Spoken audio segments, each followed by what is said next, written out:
السلام عليكم ورحمة الله وبركاته. وكالنت هذه كمبيوترka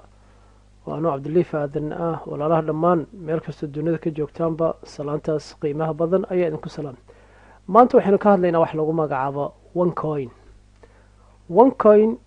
ma lacag saxba suuqa taala oo laisku hadlayn kara? jawaabteeda waxaan sugaynaa October 2018. waa lacag la yiri suuqa la keeni doona oo suuqa yaalin oo dadka la yiri waxa idin furan inaad shareholder ka noqotaan oo invest samaysaan. waa wax mala awaal ah oo la sugaya oo xaqiiqdeeda la haynin inay soo bixi doonto inaysan soo baxaynin. marka dadkii waa ku yaaceen nin walba wuxuu yiraahdaa lacagtaada gasho isagoo aan waxyaalo badan aad u fiirin. marka sidaas leeyahay one coin waxay la mid tahay lacagaha cryptocurrency-ga ah caalamka hadda ka shaqeeya kuwa ay bangiyada qaar ogolaadeen wadamada qaaran leeyahay oo mashiino keensaday jiro sida bitcoin oo maaragtay dadka qaar ay kalsooni ka heleen inkastoo khasaaraheeda uu leeyahay wax badan ay iska waafaqaan ay ku kala duwaneen. bitcoin ma lahan xafiis laakiin one coin xafiis ay samaysatay laakiin xafiiskeeda ani ka hor dhici maayo. panorama BBC-da ayaa waxay samaysay wax la dhahayo investigation. marka investigationkaas ayaad dib ugu laaban doontaa haddii allaha awoodda la yiraahdo. investigationkaas aad dib ugu laaban doontaa aada fiirsan doontaa videoga halkan kusoo bandhigi doona. one coin waxa waaye say ku tilmaameen waa cryptocurrency. waa lacag aan gacantaada soo gelaynin. waa lacag aan central bank lahayn. waa lacag aan weli suuqa oolin oo waxba lagu kala iibsan karin. laakiin siday sheegeen 2018 suuqa imaan doontaa. marka dadka waxaa la yiri lacagihiina gashta milyaneera noqon doontiin guryaha Turkiga ka iibsan doontiin caruurtaadaad holiday ugu wadi doontaa millionaire baad noqon doontaa. qof kastana waxaa la yiri waa inaad qof keento saad lacag ku hesho waa inaad qof kale aad waxaan kuu sheegaynaa dhageysata. waxyaalaha raba dadka inaan ku baraarujiyo waxay tahay wardadii Soomaaliyeed luqadda carabiga taqaanin oo Englishka taqaanin waxaad samaysaa search Google gal waxaad search garaysaa one coin yaa sameeyay ujeedada loo sameeyay maxay tahay dadka sameeyay ma dad nadiif ah mise waa dad crime ah. wax badan baa kuu soo baxay runtii laakiin anaga waxba ma raadina. qofkii soo qaadana waaba la dhaliilo wax leeyahay maxaad oga hadashay de haddii adiga dantaada lagu sheegay oo lagu yiraahdo walaalkayga ama walaashaydiyo waa naseexa meeshaad wax ku wada sax ma ahin. nimankan Soomaaliyeed ee magaca Soomaalida wata ee u ololeynaya interestkooda fiirsanayaan isaga laga yaabaa xoogaa in la yiri dadkeen xoogaagiisa la siiyay way dhici kartaa Allahu a'lam. laakiin waxaan sugaynaa October 2018 waxaana ugu talagalay xalaqaad joogto ah inaan ka sameeyo arrimahan iyagoo wataan evidence caddayn in aanan anaga iska abaaraynin. laakiin caalamku wuxuu ka yiraahday inaan isla eegno one coin ma lacag sax baa suuqa taala oo la isku hadlayn kara mise maahin. jawaabteeda kolley waxaa noo ballanaa 3 bilood kadib. marka lacag aan suuqa oolin in la yiraahdo wax ku iibsa hadda ama waxbaan ku iibsanaya arrin sax ah maahin. arrin aan bangiyada ogolayn inaad tiraahdo marka afeef wargelin inaan fariintan duubo waxay u qasbay markaan arkay dadkeena inaysan isku dayeen xitaa inay hubsadaan meesha ay wax gashanayaan. ummadda Soomaaliyeed oon u kala harin inay ka fiirsadaan meesha dhaqaalahooda ay gelinayaan iyagoo laga yaabo inay qaraabadooda ay u baahan tahay oo ka gaajeysan yihiin oo ay leeyihiin maxaa iga galay aniga member ka mid ah bitcoin miihi member ka mid ah one coin miihi litecoin miihi. lacagahaas la sheegayna maaragtay wax xiriir aan la leeyahay ma lahan. laakiin markaan social media arkay waxa lagu magacaabo YouTube channel rag Soomaaliyeed oo xayeysiinayaan oo dadkeeni af Soomaali ugu xayeysiinayaan isiri kolley waa khatar soo socoto loo baahan yahay dadka hadda wax gashanayaan iyagoo hubaan inay gashtaan oo uu qofka halaagsamo isagoo og wayahlika man halaka can bayina wayaxyaa man xayaa can bayina isagoo og inuu lacagtiisa gashto halkaas oo ku qanacsan inay meeshaan khasaaro tahay ama faa'iido tahay laakiin qofkiioo loo waxba ogeyn oo wax badan xaqiiqda loo sheegin in la yidhaahdo investian samaynaynaa soo gasho oo website la geeyo la yidhaahdo meeshaasaad waxaa ku yeelanaysaa blockchain meeshaasaa waxaa ka noqonaysaa goldia ka noqonaysaa waa arrin u baahan runtii in aada loo xaqiijiyo aniga shaksiyan ma diidani inay dadkayga horumaraan ma diidani inay dhaqaalo suubiyaan laakiin waxaan diidanahay dadkeenna in lacagahoodii si qaldan loo qaata iyadoo aanan waxa looga qaadanay xaqiiqo lahayn hadhowna loo soo celin karin su-aashaan weydiinaa waxay tahay walaaladeeda qof kastoo lacag meel gashta lacagtaada waa inaad bangi lacag haddaa u dhiibata bangiga waa dacweynaysaa meel loogu hagaaguu leeyaha lacagtaada kuu soo celi laakiin qofkan ku yidhi halkan soo gal website-ku geeyey waxaas ku iibsa ku yidhi lacagtaadi say kusoo noqoto way adagtaha wehee adagtaha insha allah waxaan isku dayi doonaa xitaa shirkado soomaaliyeed oo waxyaalo noocaas oo kala sameeyey magacyadooda inaan shaacinaa muhiim ah sababto certificate-kooda haynaa dadkii lacagaha ka qaada haynaa oo haddana muddo 7 years aysan jooq u dhihin su-aasha u horeysan ka bilaabayna yaa sameeyey onecoin yaa iska lahay oo hoosheeda shakhsiyaadka sameeyin ma yihiin kuwo nadiif ah waa su-aasha labaad su-aasha saddexaad waxaynoosa lacag suuqa taalla ma tahay waan soo sheegnay waxaan nidhi octoobaran sugaynaa bangiyada caalamka ma aqoonsan yihiin jawaabta kooban waa waxa isla ognahay european bank way ka hadleen bangiyada caalamka inta badan waa laga hadlay marka waxyaalaha kale ee hoosta ku wadato waxaa ka mid ah nimanka dembiyada gala nimanka hubka iibiya nimanka daraagiska iibiya iyo nimanka ay reer galbeedka aada uga hor imaadaan haddaad barnaamijka aada dhegeysataan videoga hoos soo gelin doona ah ee b b c da qabatay panorama lagu magacaabo b b c wuxuu aada u tilmaamay runtii inay soo hoosgeli karaan dadka money maaragtay laundryga sameeya oo lacagaha si aan caadi ahayn ugu takrifala oo nimanka crimeka ku jira inta badan yihiin inay isticmaali karaan oo laga cabso ina xuduud ilaalimala lacagta adaad dirsanaysa qofka kale toos u diraysa wax idin dhexeey malaha bangi mari maysid meelaad maraysa malaha marka waa waxyaalo cajiib waa runtii oo xaqiiq ah oo koodayaal la siimaan macluumaadkan marka wuxuu ku saabsan yahay onecoin ma aha onecoin anaga aan kasoo horjeedno laakiin waxaa la rabaa dadka in laga iibiyo wax xaqiiqo ah wixii sax lama diidana yaa sameeyaa kala ku dhufanaya kadib waxaan isla ogaanaynaa website-ku nagu xiro qolada samaysay iyo dadkay yihiin ayaa isla arkeen waxaa samaysay sida halkan lagu cadaynayo aad ka arki karto website-kan gabadhaana samaysay dr rojo la dhahayo ruja egnova waxay ku dhalatay ruusiya magaalada la yiraahdo wadanka bulgaria waalidkeed ayay iyadoo ardayada lasoo kortay marka 1990kii ayaa waalidkeed waxay viisa shaqa ka heleen wadanka Germany halkaasi marka u wareegtay haddaan marka warkeeda soo kaabi macluumaad si fiican u sii fiirin kartaan waa gabar inta badan ba saddexda luqadood ku hadasha luqadaas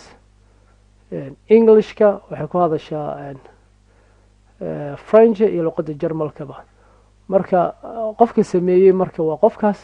haddaan xaqiiqada isla fiirina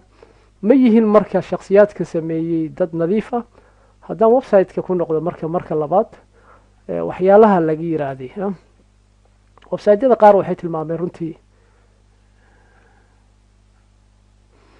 onecoin fraud waa dadka maaragta lagu magacaabo scamka waxyaalaha lagu magacaabay ka mid tahay marka haddaad doonayso macluumaadkoo dhammaystiran ayaad waxaa ka akhrisan doontaa insha allah halkan oo waxay tilmaamaysaa onecoin fraud charges ayay tilmaamaysaa marka in qofka dadka sameeyeysan ahayn arrimahaas marka waxaa kaloo muhiima inuu qofka ogaado meel kastoo dunida ka joogaba shakhsiyaadkaa sameeyey ee la tilmaamay oo shakhsiyaad laga mamnuucay waddanka indiya la socotaanba bulgaria lafka booliiskooda laftirkooda uu ku xiray macluumaad badan ayaad ku ogaanaysaa macluumaadkan waxaa lagu soo wardhigay onecoin legally of scam inuu yahay ayaa halkan lagu caddeeyey oo ah qofka inuu aada iskaga ilaaliya videogan haddaa fiirsato runtii haddii click la siiyo wuxuu tilmaamayaa xaqiiqatan wuxuu tilmaamayaa inuu toos kuu geyn doono youtube channelkaada haddaad ku qorto inuu kuu geyn doono waxay yihiin wadamadii Sweden waxa ka dhacay Germany Bulgaria iyo arrimo badan ayuu ka sheegi doonaa onecoin kusii dheeraan maayo runtii markaad fiirisa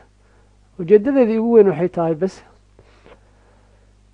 dadaa ku jira membara ka ahaa dadka membarada ay ka yihiin dolay dad muslimiin ee u badiya runtii iyadana afkeeda interviewga u dambeysay dr rojo ku qoranaysa youtube channel haddaad ka fiiriso dadka ku jiraan marka dad muslimiin ee u badan yihiin dadka ku jira runta ma ku taabsin karaa mise dreamal awal bay kuu sheegaan wuxuu ku leeyahay turkiyan guri ka iibsan doonaa diyaarad baan iibsan doonaa gawaari baan iibsan doonaa riij baan noqon doonaa halkaasuu ku dhahayaa marka arrimahaas ma yaha arrimo la taaban karo ragga soomaaliyeed ee horbooda runtii barnaamijkan presentationka u sameeya laftirkooda iyaga kelimiyaa la naas nuujiyaa mise dadka kale waa la qabaan waan ka hadli doonaa waxaana ujeedada tahay aniga magacyadooda waa shaacin doonaa iyagaa shaaciyeen oo youtube channel soo geliyeen iyagaa yiraahdeen annagaa waxaan horboodna sidaa daraaddeed haddaa magaciisa sheego qofka ama biografkiisa ka hadla ama ujeedada ku socda ka hadla marka yuusan ka xanaaqin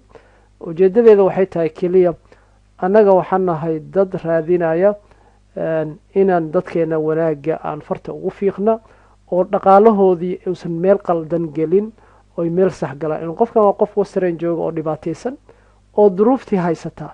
oo tiisiba maaragtay duruufo qaali ahay ay ku heereysan yihiin marka in asagii xoogaagii yaray soo shaqaystay ama dhaqaalihii yaray calowhii child benefitku ka helay haddii si dadban loo isticmaala oo meel aan jirin la geliya dhibaatadeeday leedahay marka horumaraan dadkeena la jecel lahay wax badan waxaa jira xadiiskii nucmaan ibnu bashiir uu tilmaamay radiallahu canhuma asiga aabihiis allah ka raali noqday alxalaalu baliy wa xaraam waxaan xaaraan miya mise xalaal waa culimadan udayn iyagaa laga raba masaladaas inay taqriijiyaan laakiin masaladan ka hadlaya waxay tahay wa baynahumaa umuuru mushtabihaat waxa waaye waa arrin aanan bisleen weli oo dabka saaran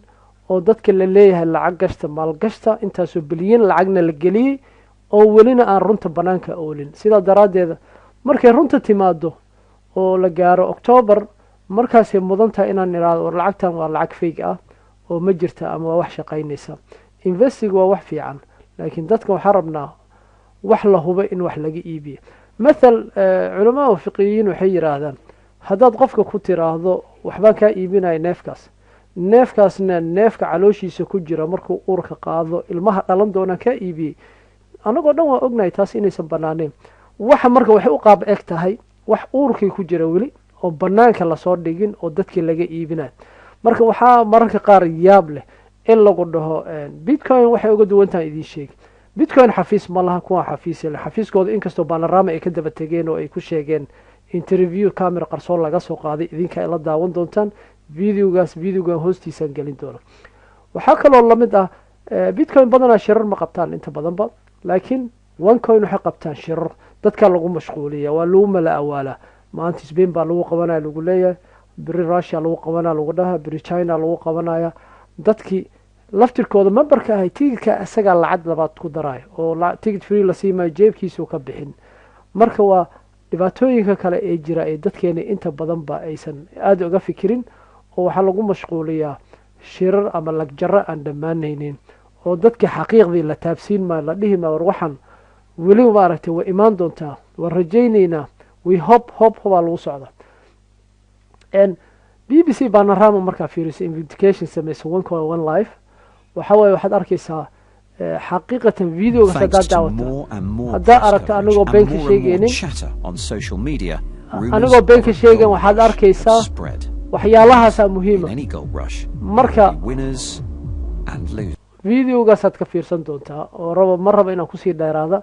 isagaaba step by step u sheegaya b b c dana dabcan waxyaalaha ay aada u dabagasho waa t v-yada runtii xaqiiq isku daya inay soo bandhigaan waxan maahin dad muslimiin oo si dadban wax looga sheegayo oo laleeyahay mediaha qaar waxaa lagu eedeya la dhahaa dadka muslimiinta ka ehdeen oo interestigooda fiiriyeen haddana si kastaba ha noqoto waxyaalaha markay sheegaan waxaa muhiima ma jiro wax la dhahayo bank central oo lacagihii maraan meel lagu controlo ma jiro dowladihii ma ogaan karaan xitaa taxkii laftirkiisa dood badan ka imaanaysa marka waa un wax iska jaantaan rogan camal ayaad u malaysay marka annagoo walaalaha barnaamijkan horbooda ee soomaaliyeed oonu ka been sheegaynin aniga waxaa rabaa xaqiiqada inaan soo bandhigo gabadha inta badan barnaamijka horboodaysa website badan waxaad ku arkaysaa waxaa leeyahay drugska isticmaashaa boqol cadeemay keenayaan oo ay soo bandhigaan inta linkis ee arrimahaas lagu sheegaya in dadka wada barnaamijkaasi crime ku jiraan ay tilmaamayaan iyo indii lagu xiray iyo waxyaalo la mid ah oo lacagahaas laga mamnuucay iyo wadamada laga diiday dhammaantoodba hadda kuuma sheegi karaan haddaa waddan ka mid ah yurub waxaa laga yaabaa inay ku dhahaan germany waxaan ka furan doonaa xafiis germany waxaan ka samayn doonaa yurub meesha la yiraahdo waxaan ogaa maqaalay soo saareen bangiyada euda ay ku diidayaan arrintaas sababtay ku diidayaanay tahay in lacagtan aysan ahayn lacag inta badan suuqa taalla oo la hubin oo qof walba laga cabsanaya inuu terrorist xiriir la leeyahay uu geli karo arrimo noocaas oo policyga ama siyaasadda waddanka aada looga fiiriyaa waxyaalo badanna waxay ku keenaysaa marka hadday bangiyada yeelaan in bangiyada system ay leeyihin oo nidaam la furay leeyihin kasoo qaad qofka lacagta u dhiibatay mathal hal tusaalan kasoo qaado qofka kule wankoodi soo galo isaga website buu kuu diray lacag baa lagaa qaatay haddii marka aad tiraahdo war aniga lacagtaydi ahaa ma ah la soo celiyo wixii aad igula heshiisay hadduu jiro ama eeb suuqba imaan weyso ma awoodo inuu lacagtaada ku siiyo qofkaas waxaa laga yaabaa inuu ku dhaho waa inaad qof kala keento bedelkaaga adiga lacagtaada kuu celinina shirkado qaar oo CPS la dhahayo kale iyaa jiraan sidaas waxaa lagu leeyahay waa inaad 25 kuwaas waxay ku oran doonaa 25 qof waa inaad keento kadib ayaa laga yaabaa dhaqaalaha taa macnaheedu waxa waaye qof kale oo maskiin ah qadka waa inaad soo geliso aniga anoona hadda dhihin waxan waa xalaal waana xaaraam dhihin iyagaa yiri suuqa imaan doontaa laakiin qaabka lacagta loo qaadanayo iyo qaabka tricta ku jiro iyo dadka barnaamijkan horboodayo dadka barnaamijkan aasaasay horboodayo shaatigooda wuu shaqaysan yahay caalamkao dhanna way ogyihiin in ay yihiin nooc magaca scam lagu magacaabay dadka soomaaliyeed markuu horboodayo waxaa laga rabaa inay dadka u caddeeyaan ilan dad wasaqaysan ayay waxay u sameynaya xayeysiis inay yidhahdaan war anaga idiin ballan qaadayna ragga horboodaya dhalinyarada presentationka sameeya inuu yidhahdo anaa ballan qaadayo lacagta anaa iga rabtaa isaga waa inuu certificate bixiyo oo yidhaahdo anaa lacagtaada damaano qaaday oo ku siinayo haddii lacagtii ay noqon weyso sida aan kuu sheegay laakiin kuu damaanad qaadi maayo wuxuu ku leeyahay website-kan gal inta riix kan blockchain la dhahaa markaas education free baa lagu siin doonaa waxan baaba lagu siin doonaa waxyaalaha yaabka le ka mid a dadaan islahay cuqaashay ka mid ah soomaaliyeed oo waxbay akhriyaan laftirkooda dhinaca IT-da laftirkooda qayb ka ah ayaad is leedahay runtii barnaamijkan aada loogama fiirsan waxaan dhihi lahay war ama culimo noqo ama caamo noqo qof kastoo soomaaliyeed shaqo guriga kuu diraa one coin shaqo guri u qaado hal hubiyo ma yahay lacag sax oo soo saarmaysa oo dadka faa'iido ugu jirto soomaaliyey jawaabta idinka idin taala ha mismaya ani waxaan idin leeyahay war waxaan suuqa ma yaalaan ka fiirsada dadkii waxaan abuuray idaacadaha iyo miiriyaha dhan waxay ka sheegeen in biografkoodii dad fiican ahayn oo ay wasaqaysan yihiin oo waxyaalo badan lagu tilmaamayo marka labadaas ciladood markaad fiiriso ee miiriyaha dadka ay ka sheegayaan sida gabadha sameysay Dr. iyo lacagtii weli suuqa oolin oo laisku haleyn karin labadaas arrimood markaa fiiriso waxay noqonaysaa marka in dadka meel aan hagaasanayn loo hogaaminayo waxaa leeyahay marka qof kastoo Soomaaliyeed xaq baa u leedahay waxba xamaasad ay ku qaadin waxba iyo xamaasad ku qaadin haddii laga hadla one coin adiga aabaha ma lahan hooyada ma lahan waxaa tahay qof investi ku ah ma fahamti waxba ha difaacin waxaad difaacdaa lacagtaadii meeshay gelayso sax ma tahay mise sax ma haddaysan sax ahayna hurdada inaad ka kacdo wixii taga ugu tegee hadda inaad isdaba qabataan rabaa laakiin inaad iska fadhiisato gacmaha laabata adiga conference lagaa cazumo markii lagaa cazumona presentation lagugu daara oo nooc brain wash oo kale ah lagugu sameeya wax soconaysa maahan laakiin aniga waxaan leeyahay hubsiimo hal baa la siistaa dadka barnaamijkan ku jira waa inay dadka u caddeeyaan lacagteena waa inay guarantee tahay first lacagtay dadka u xayeysiinaa inay suuqa taalla milyaneerkaa noqonayso lagu sheegay turkiya guri ka iibsanaysaa salaam property oo muqdisho ku yaala iibsan doontaa kuwa hargeysa ku yaala iibsan doontaa lagugu ballan qaaday waa inay miiska saaran tahay waxaana miiska saarnayn yaa lagu tahluujin ani ka digaya waxaan u leeyahay waxaan soo badaa shirkado Soomaaliyeed ee Nairobi fadhiya oo certificate-kooda hayna dad badan lacag ka qaatay oon fariimo dhowr u dirnay oo fariimaheeni dabcan ka soo jawaabi waay ama diiday ama na ignore gareeyey ayaa rabnaa social media inaan u marayno tusno in shirkadaas dadka ku darsanaya ee ka noqonaya investi ku sameynaya inay tahay shirkad qaab nooca ay waddankeena ku magacaabaan oblikhter oo dadka lacagtoodii jeebka gashtaan oo shacabka aan loo aabiyeel waxaa kaloo la mid ah kuwa xajka cimrada u wada ee waddankan degan gazali la dhaho oo dadka xaji cimraa u kaxaynayna yiraahda oo tv-ga dhajkana lagu soo qaatay xaranoo ku leh waddanka belgium germany iyo netherland intaba xajan kuu kaxaynayna ku leeyahy lacagtana jeebkay gashana qof kale iska dhaaf aniga inla hadlaayay ugu sameeyeen caddeynteedii evidensigeeda ahay marka shirkado badan waxaa jira ay dadkeena ogeyn oo sidaasoo kale dhaqaalaha looga qaatay waxaa leeyahay soomaaliya one coin dib u akhriya one coin xaqiijiya one coin ha la hubiyo intaada investi aada ku samaynin kadib haddii kuu soo baxdo inaad xaqiiqsatood gurancy uu ku siiyo ama qarancy waxa la yidhaha ama guaranty lagu siiyo oo lagu dhaho waxaagii waa leedahay markaas adigaa xor ah laakiin wax lagu dhihi doono insha allah iskami soon la soco qeybta labaad waxaan ku faafin doonaa dadka waxaan ka dambeeya magac soomaaliyeed ha wato ama ajnabi ha wato ama qoladu doona ha noqdo ama culimo ha noqoto ee inta badanba memberka ah in iyagana ay dadka u caddeeyeen in kale ayaan halkaas ku sheegi doonaa insha allah waxaana rajaynayaa 3 biloodaa ka laaban marka in dadka lagu jahawareeriyo kismaayo tagtay lagu dhaho magaalada kismaayo teleefon ku iibsanayna mayna arag ninkaas lacag aan suuqa yaalina teleefon laguma iibsanayo waa la ogyahay wax isla ognaawa in marna la dhaho suuqii waxay soo galaysaa october in lagu dhahana video laga soo daayay magaalada kismaayona lagu dhaho hadda samsung aan ku iibsanaya one coin wax caddeyn evidence saxa soo iibsanaya lacagta laga aqbalay transactionka lama haayo waa wax afka laga yiri in magaalada muqdisho haddana lagu qabtay la yiraahdo conference qabanayna waa la qaban karaa conference there's no problem like waxaan leeyahay qof kastoo cajaladan dhegeysto Soomaaliyeed one coin dhaqaalaha hadda gelinayso marka hore waxaad akhrisaa waxay caalamka ka qoreen waxay BBC-da ka diyaarisay macluumaadkooda saxa dadkan horboodayana ee Soomaaliyeed waa inay ku ballan qaadaan inay lacagtaada meel sax galayso waa in la xaqiijiyo taa macnaheedu ma ahayn in dadkeena cadaawad lama yihi xumaan uguma yeeray laakiin waxaan leeyahay maalkoo la dayaco aakhiro waa la isweydiinayo waxaa lagu weydiinaya waxa waaye maalka in la dayaco ama lagu cayaaro lama ogo israafka diinteena waa noo diiday ilaahi wuxuu yidhi wakuluu washrabuu walaa tusrifuu ina allaha laa yuxibu almusrifiin marka qof walbo lacagtaada hubi meeshay galayso lacagtaas waxa waaye waxaad adiga u baahan tahay oo caruurtaada u baahan yihiin waxaad islahayd future ku samayso